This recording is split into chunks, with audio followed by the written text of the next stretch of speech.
Welcome, family, to another edition of Stranger Thinking Media, where we bring you the gospel of Yahushua HaMashiach, Jesus the Christ, to address the problems of the modern world.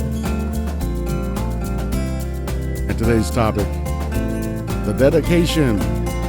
It's hammer time. Topic 1, the defilers. Topic 2, the hammer. Topic 3, cleansing of the temple.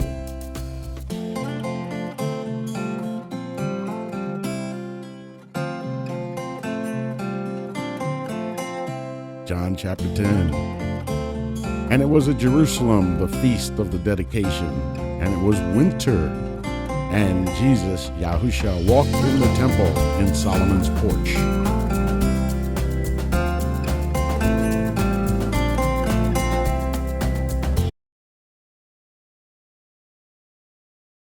Throughout world history, we often see subject peoples of a multi-ethnic empire willingly adopt the language and customs of said empire's rulers in an attempt to improve social mobility, so many Jewish peoples began to practice the Greek culture of their suzerains.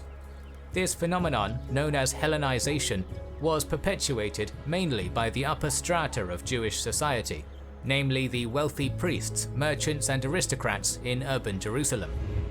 The Hellenization process was expedited in 175 BC, when the culturally traditionalist high priest, Antiochus III, was deposed by his Philhellene brother Joshua, better known by his Greek name Jason. Jason would go on to wield his power as high priest to begin transforming Jerusalem into a classically Greek city by building a gymnasium and an ephebium, essentially community centers for Greek education and learning. He also sent Jewish athletes to compete in a mimicry of the Olympic Games hosted by the king in Tyre. There he offered a sacrificial tribute to the Greek demigod Hercules, to whom the games were dedicated. Perhaps his most radical policy was to allow non-Jews in Jerusalem to set idols of their gods within the holy temple itself. The fact that the high priest was openly tolerating and even promoting the polytheistic gods was deeply disturbing to many Jews who clung to their monotheist faith. This sentiment was especially strong in the poorer, rural communities of Judea, who had clung far closer to Orthodox Judaism. A strained situation was made worse in 175 BC, when one Antiochus IV Epiphanes became the Seleucid Basileus. Various ancient accounts describe him as a proto-Nero or Commodus, that is to say, erratic. His sobriquet, Epiphanes, meant manifested from God, but among his people he was secretly known by a variation of the title, Epimanes, which meant madman. It was him who in the first year of his rule supported Jason's coup against Antiochus III, hoping a pro-Greek high priest would help Hellenize the Jews. However, only 3 years later, Antiochus decided that Jason wasn't Hellenizing Judea fast enough, so helped replace him with an even more pro-Hellenic priest, Menelaus. With settled, Antiochus then marched with his armies into Egypt, aiming to double the size of his empire by seizing the Ptolemaic heartland. While the king was preoccupied, Jason seized his opportunity and returned to Jerusalem, initiating a counter-coup and expelling the deeply unpopular Menelaus. However, Antiochus's campaign was cut short when the Roman Republic intervened on behalf of the Ptolemies. So this is a bit of a history lesson. What was going on at this time basically was that the Greeks were kind of being pressed by the up-and-coming Romans. And so the Greek Empire, which actually had defeated the Persian Empire and had come to rule the known world at that time under Alexander the Greek, they were now towards the end of their empire. And you had this upstart group of people in Rome starting to, press them a little bit. So the timing of everything was perfection. So the Greco-Macedonian Empire had ruled over Judea, right? And so now it was when Alexander died, essentially his kingdom was divided amongst his four generals. And so the two sectors of that remaining empire we're going to talk about here, and this mainly comes out of the book of the Maccabees. And so, someone asked me, well, why are you reading out of the book of the Maccabees? I mean, that's not inspired, that's not canonized. And I just kind of looked at them and shook my head like, okay, so no matter what you want to think about it, this tells you what went on between the last book of the canonized Bible in the Old Testament up until the time of Yahushua, Jesus Christ, his birth. So that's a 400-year plus period, right? Wouldn't you want to know what went on in that? I mean, the fact that people want to stick their heads in the ground is they don't want to know what happened over that 400-year period is kind of amazing to me. So the book of the Maccabees goes in detail as to what happened. And you can see Yah's hand moving as he establishes the backdrop for the birth of the Messiah. And you'll, if you read it, you'll see how he goes about doing this and how, against all odds, the children of Judah, I'll call them Judeans for right now, the Yahudim, that would be a better the Hebrew term for them. In fact, I'll call them the Yahudim. You know who I'm talking about. Colloquially, you call them the Jews, right? So the Yahudim were, fighting for their freedom and autonomy. And the Greeks were just, it didn't start out necessarily so bad. It was just one empire being replaced with another empire. And if they had left well enough alone, probably everything would have just gone on as it had gone on. The Persians were actually very light-handed. In fact, it was the Persians who allowed the Yahudim to go back to build the walls and the temple. So, they were very moderate towards the Yahudim. But even Alexander initially was very moderate. In fact, they say he had a dream as he was approaching Jerusalem the night before. Apparently, he had a dream where he saw these like almost angelic figures dressed in white and purple or whatever, and he thought they were like angels or gods or something. Anyway, he gets to Jerusalem, and the Yahudim, knowing they couldn't defeat Alexander, what they did was they sent their priests out, and they were all in their priestly garb. And when his army approached them, he saw them, and he remembered his dream. And so his generals were like, oh, look at these guys. Let's just wipe them out just like we've done everybody else. They don't even have swords. And Alexander told them, no, I had a dream about these guys. And so he approached the priests of the Most High. And he did obey. What's the word? Obeisance? He bowed down to them. Obeisance or whatever. He bowed down to them, to the earth. And then they prophesied over him. And his generals were livid. They were like, what are you doing? You're basically the king of the world, bowing down to these backwater Judites, And but that dream that Alexander had was from the Most High. And as the priest prophesied over him, they told him of essentially the great deeds he was going to do. He was going to conquer the known world. And being, back then, everybody believed in God of one shape or form or another, right? And so a lot of these leaders, they viewed things like this as, hey, I need to get as many gods on my side as I can. And these people, their God sent me a vision. This God of these people must be very powerful. So I need to get him on my side. And so he left the Yahudim in peace. despite his generals' misgiving. They wanted to attack and kill the Jews, right? Just like they did everybody else. But he left them in peace. But when Alexander died, that all went south. And, by the time you get to Antiochus Epiphanes, the madman, Epimanes, it's a play on words. Epiphanes means kind of like God, whereas Epimanes means like a madman. And behind his back, they would call him Epimanes, the madman, because he was very moody.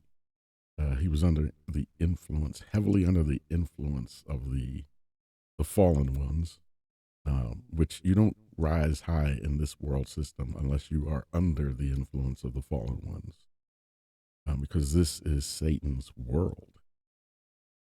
So anyway, this man was a nutcase, and over time he started really disliking the Jews, and he does some very shady things. He puts he starts putting the statues. The description was like this. And then the Greeks started putting statues of gods that looked like them in the temple of the Most High. So the fact that they kind of had to make that statement, they put gods in the temple that looked like them, which means the Greeks looked nothing like the Yahudim, the Jews. So there's a huge distinction between what the Jews look like and what the Greeks look like, because they said they put their gods that looked like them in the temple of the Most High.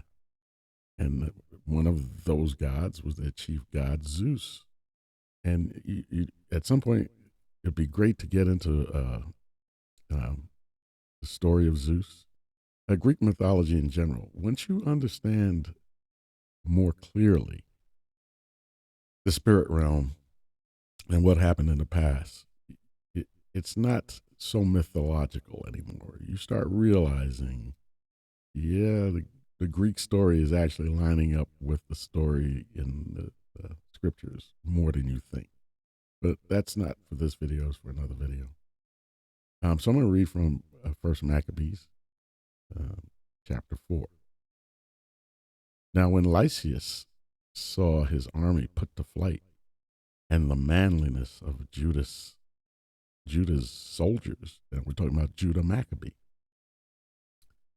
and how they were ready either to live or die valiantly, he went into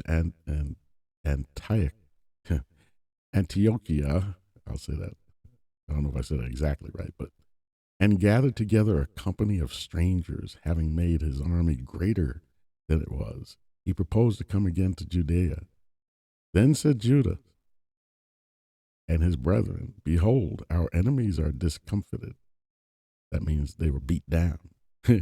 Let us go up to cleanse and dedicate the sanctuary. Already utterly humiliated by Rome, Antiochus's mood turned wrathful when he found out that his subjects in Jerusalem had rebelled. He stormed Jerusalem with his army, slaying the supporters of Jason and reinstating his puppet Menelaus as high priest. He then left Apollonius in charge of subduing the city, who accomplished his job by dismantling the walls of Jerusalem and building a fort named Acra on the nearby hill of Ophel, so everyone could gaze upwards and see the symbol of King Antiochus's power. Rather than leaving good enough alone, Antiochus began to actively exterminate Judaism, forbidding the people of Judea from observing the Sabbath, circumcising their sons, or performing other rituals. He had the holy temple in Jerusalem converted into a temple of Zeus, within which he personally spilled the blood of a pig, a deeply sacrilegious ritual to the Judaic faith.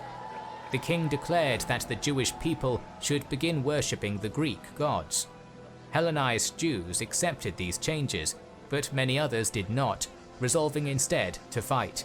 It is here that the Maccabees enter our story.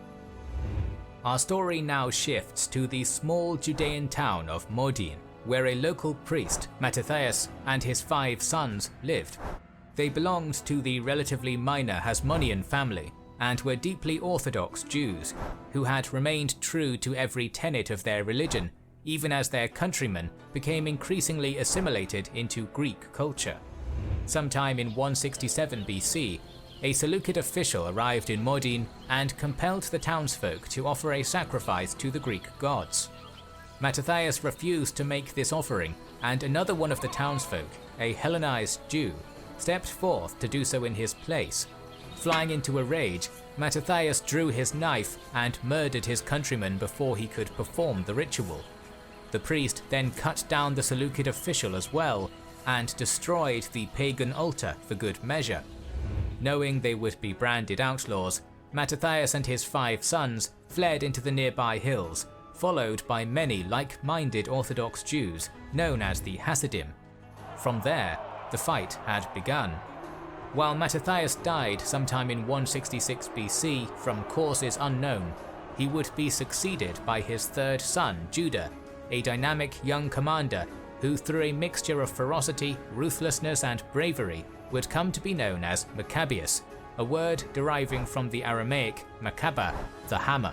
The hammer of Israel opted to go out in a blaze of glory, charging out into the field outnumbered 20 to 1. Despite a valiant attempt, Judah and his men were overwhelmed and cut down to a man. Judah's brothers Simeon and Jonathan continued to fight on, eventually defeating Maccabees and retaking Jerusalem in the years that followed. The brothers and their successors would continue to fight against the Seleucids for 2 more decades, before the declining Hellenistic Empire became mired in its own internal corruption and civil wars. In 141 BC, Judea came fully under the control of the Hasmonean dynasty, and the descendants of Judas Maccabeus and his brothers would rule it as a fully independent kingdom for a time.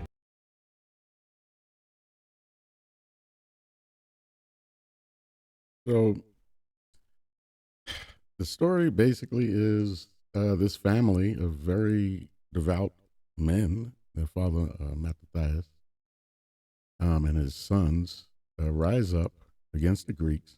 And when I say the timing was great, the Greeks were now under fire from the Romans. So a lot of their attention was swung towards Rome. And, there was a lot going on there. The Yahudim, the Jews, they had made, once they reclaimed Jerusalem, the Romans kind of drew the Greeks away from Jerusalem, which allowed the Yahudim to establish themselves back in Jerusalem. And so it gave them time to cleanse the sanctuary and rededicate the temple.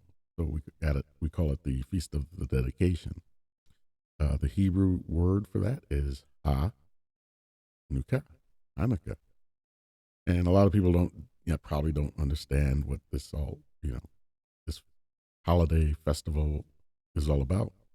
Now, it's not one of the, technically, like Purim, it's not one of the feasts of the Most High.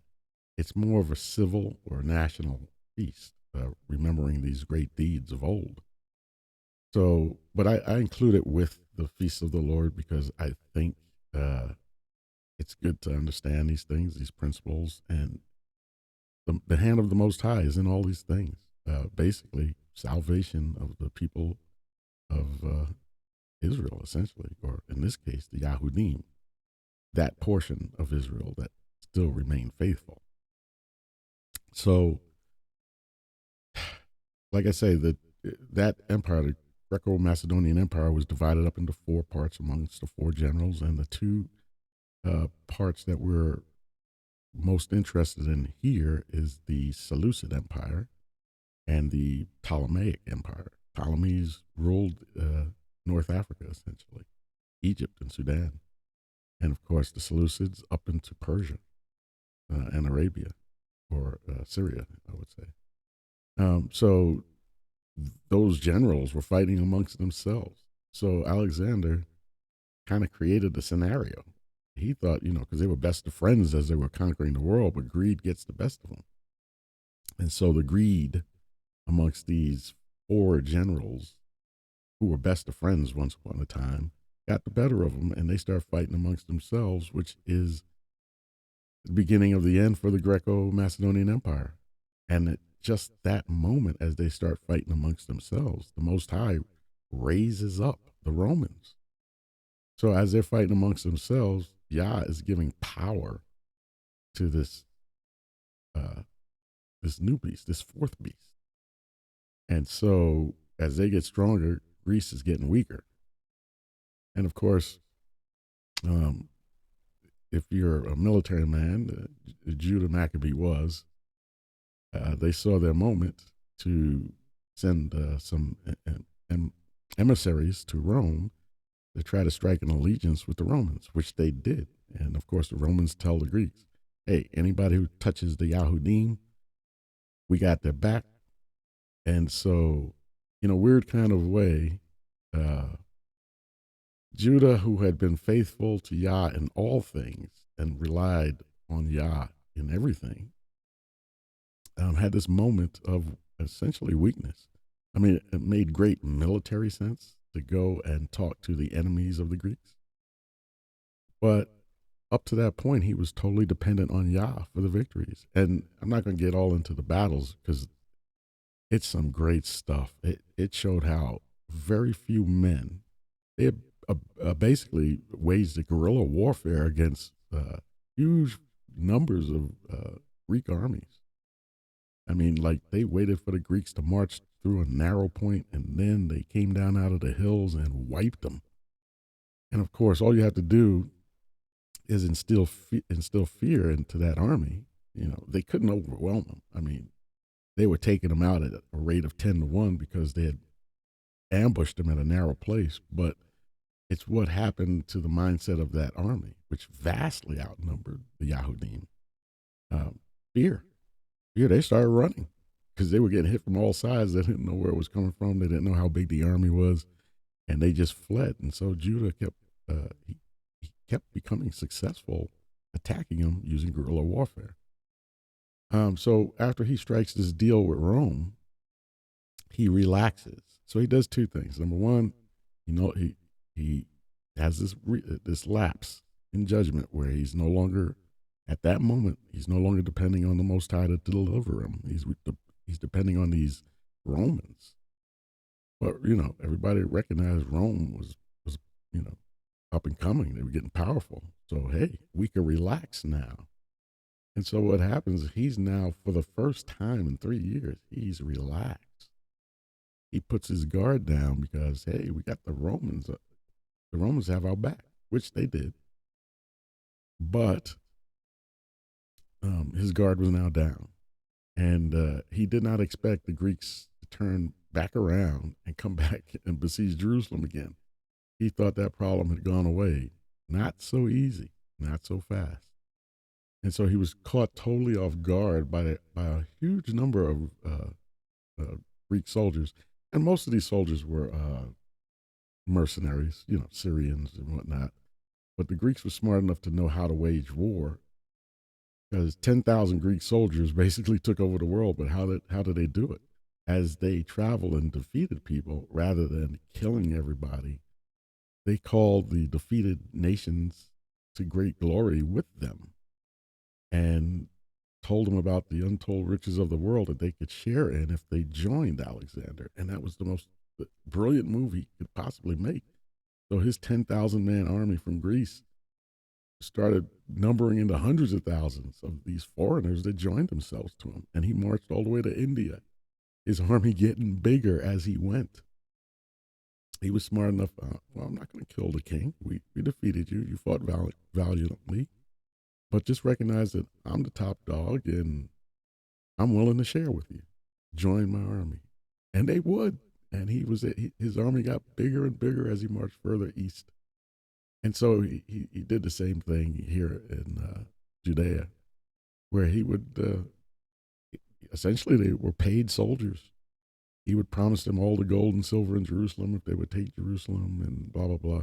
And so he turned around, I forget which general it is in this case, but, and they came back against Jerusalem, caught Judah Maccabee off guard, and finally were able to defeat him.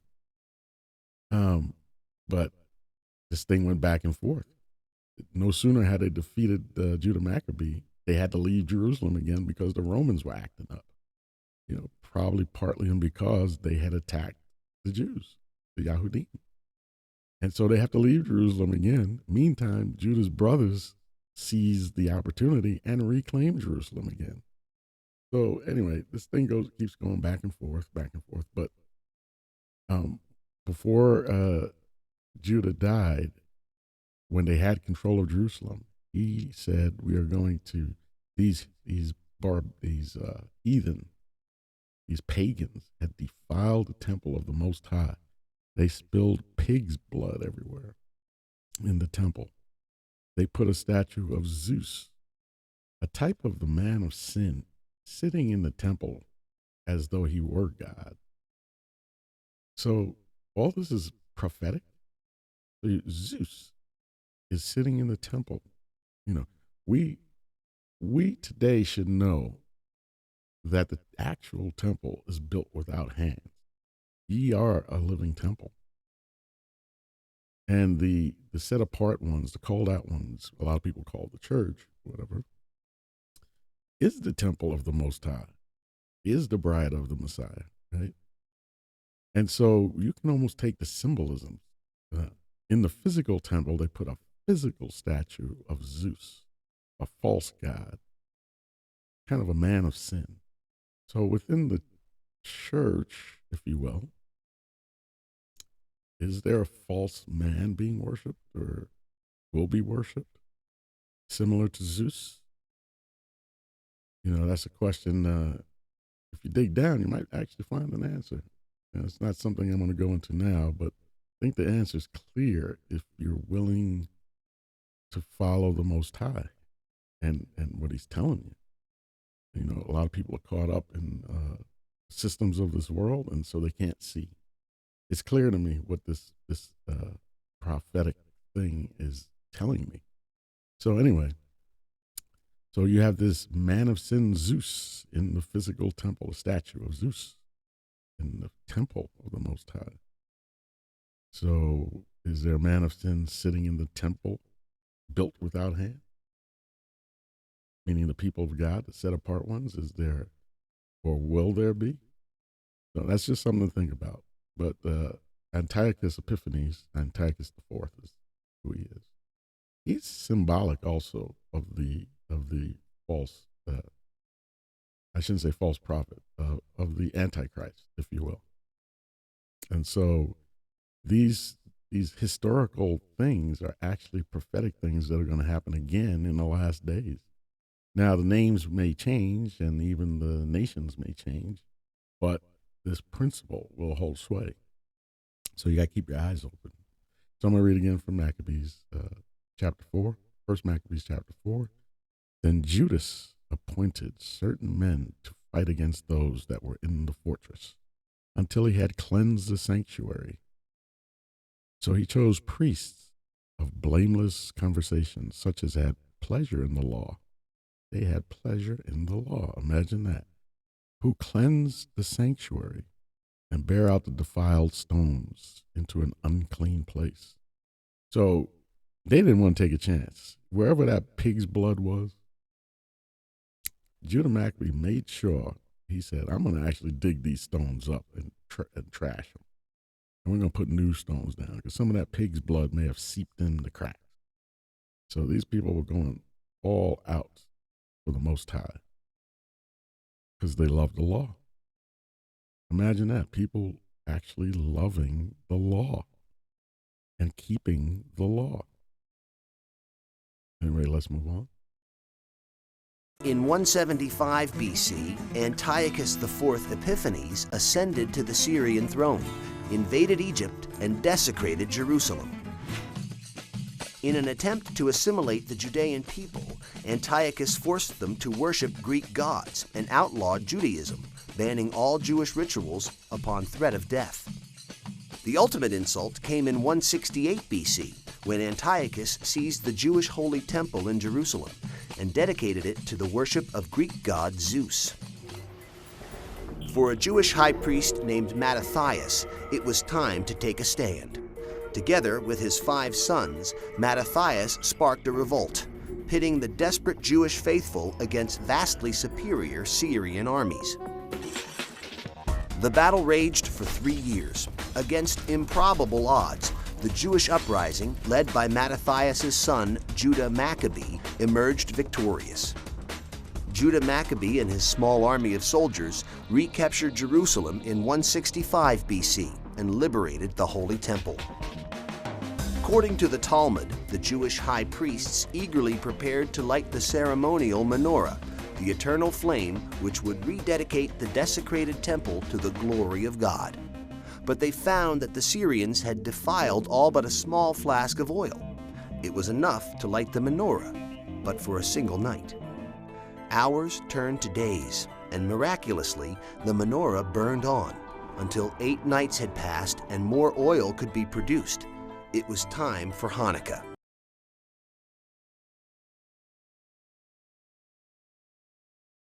So going back to 1 Maccabees 4, then all the people fell upon their faces, worshiping and praising the Elohim of the Shamaim, that means God of heaven, who had given them good success. They recognized it was Yah that had delivered them from the Greeks. Can you imagine that?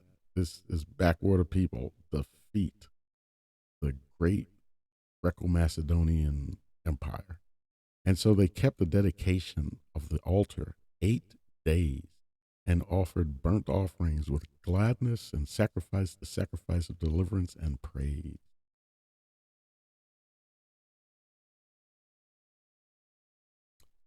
So this was I really like these historical videos, because you can tie the scriptures now to history. You know, people don't realize what they have in the scriptures. You have a written document that documents historical events in the first person. I mean, that is awesome. And yet they treat it like it's an enemy. Well, if you were really a scientist, you would be studying this book because, hey, this is a very detailed written record. I mean, even from a secular viewpoint, you should look at these scriptures as gold. But they don't. They're afraid of it.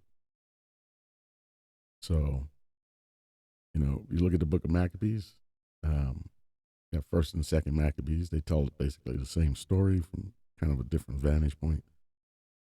But to hide this book as if it were, you know, bad. Oh, don't read that. You actually have people, Christians, walking around saying, oh, we shouldn't read that. It's not canonized. Well, who canonized anything? The Romans? A bunch of Romans who, you know, parading around as Christians? Well, if you understand, let's look at it. Look at the Messiah and his disciples. What were they? They were the Yahudim, you know, what you would call Jews. So the first, what you would call church, is Jews. And the Jews at that time, the Pharisaical Jews who essentially ruled, looked at them as no more than a sect of the Jews, not a whole new religion or something like that. And how it becomes Roman is because they're in the midst of the Roman Empire. And what Constantine essentially did, being a good politician, after he wins that battle, he rises to power and says, hey, I must unify my new empire, or my empire. And the way I'm going to do that is through I'm going to create a priesthood using all the religions of the empire, amalgamating them into one. And here's this newest one that's popped up all over the place. I have to graft them into it. And he does. He creates what he calls the universal church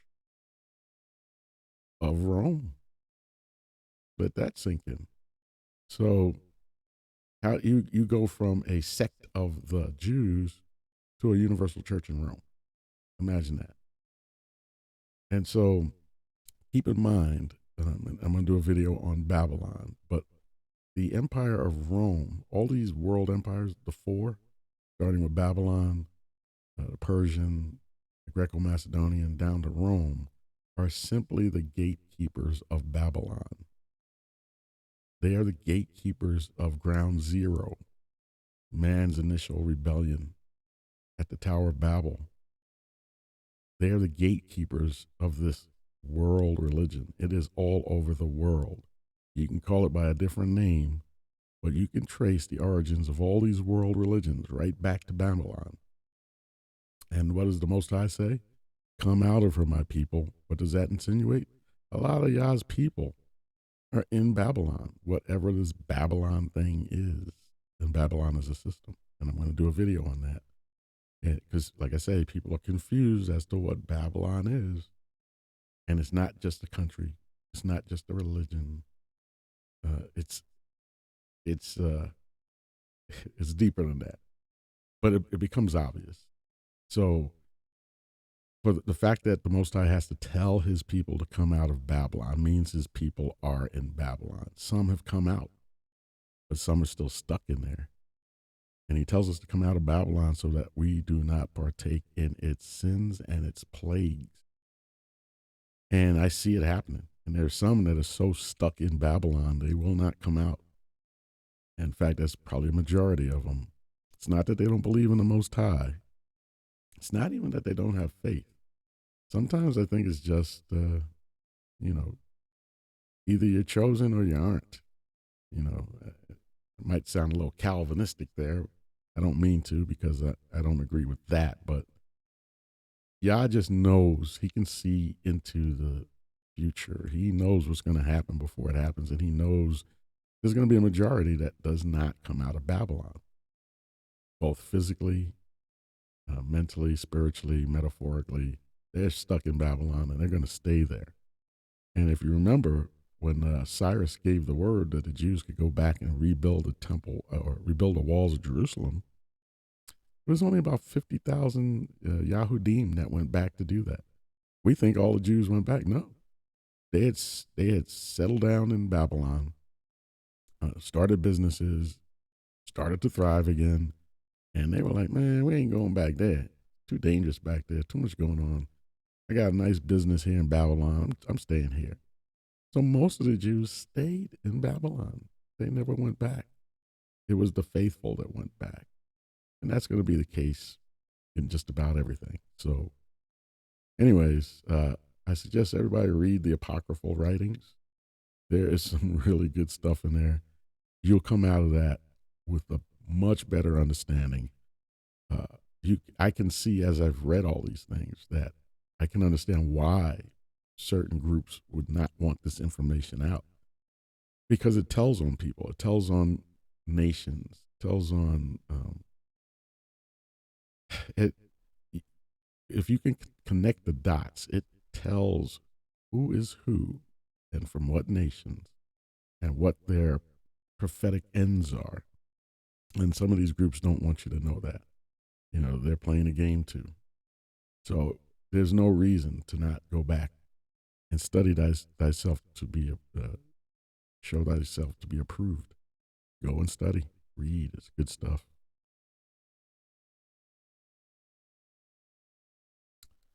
So 1 Maccabees 4, verse 57, they decked also the forefront of the temple with crowns of gold and with shields, and the gates and the chambers they renewed and hanged doors upon them. So they're going back and fixing up the temple, rededicating it. They relit the fires of the menorahs like the Spirit of God, the 7 spirits of the Most High. Thus was there very great gladness among the people, for that the reproach of the heathen was put away, these pagans with their pagan worship. And as believers, you need to look at the things that you do as supposedly in worship of the Most High. And where do these customs come from?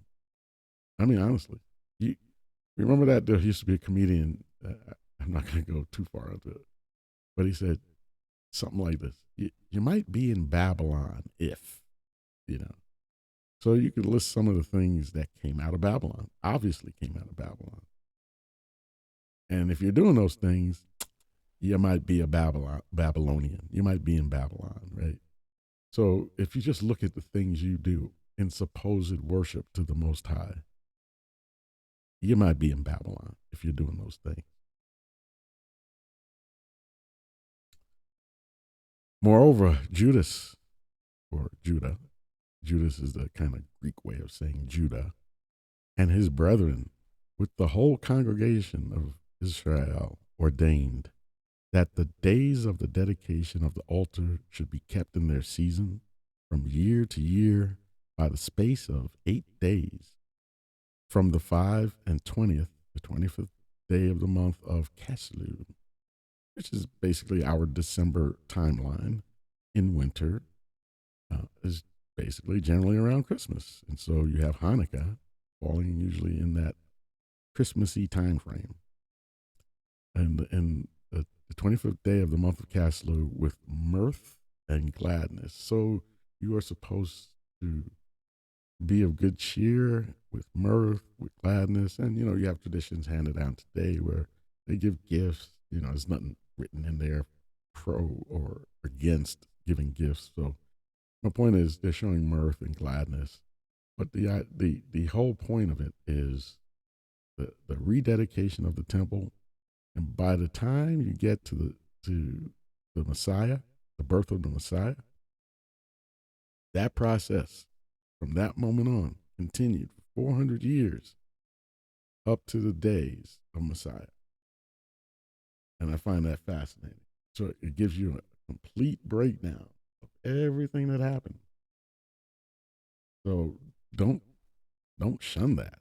I mean, embrace it, read it, understand the history. Because if you can put this all together, you start knowing exactly who the players are today. If you just read the 66 books of the Bible, yeah, you could spiritually discern it. You know, Yah has to really intervene to get you to understand from just that. But usually, if you add the apocryphal writings to it, you really start understanding. And I don't think you could, I shouldn't say anything's possible with Yah, but the fact that he's preserved these writings for you to read, this is, if your spirit stirs up in you to read it, that's the Most High guiding you. If your heart is hardened, say, I'm not reading that. All I need to do is read the Bible. You know, again, I go back to, it's like that man who's shipwrecked on a raft, hanging on for dear life, and he's praying to the Most High, Lord, save me, save me. And so, you know, a boat sails by, and the guy says, do you need help? And the guy says, no, I'm waiting on the Lord to save me. And they sail on. Helicopter comes by, hey, do you need help? Nope, I'm waiting on the Lord to save me, you know. And such the like keeps happening to this guy. He's waiting on the Lord to save him, yet the Lord sent boats, helicopters, airplanes to save him. And he didn't recognize it. So if you are hearing this, it could be the Most High choosing to save you. All you have to do is read this.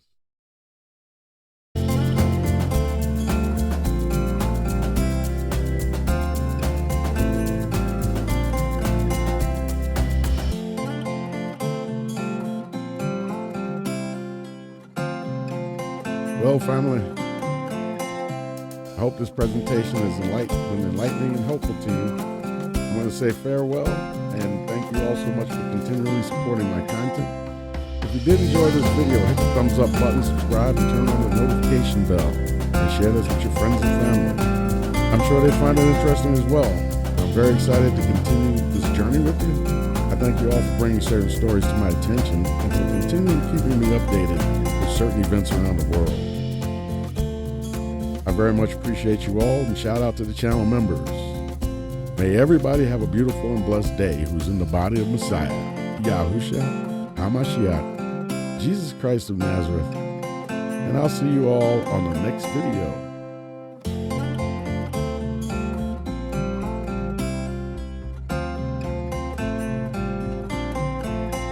Shalom.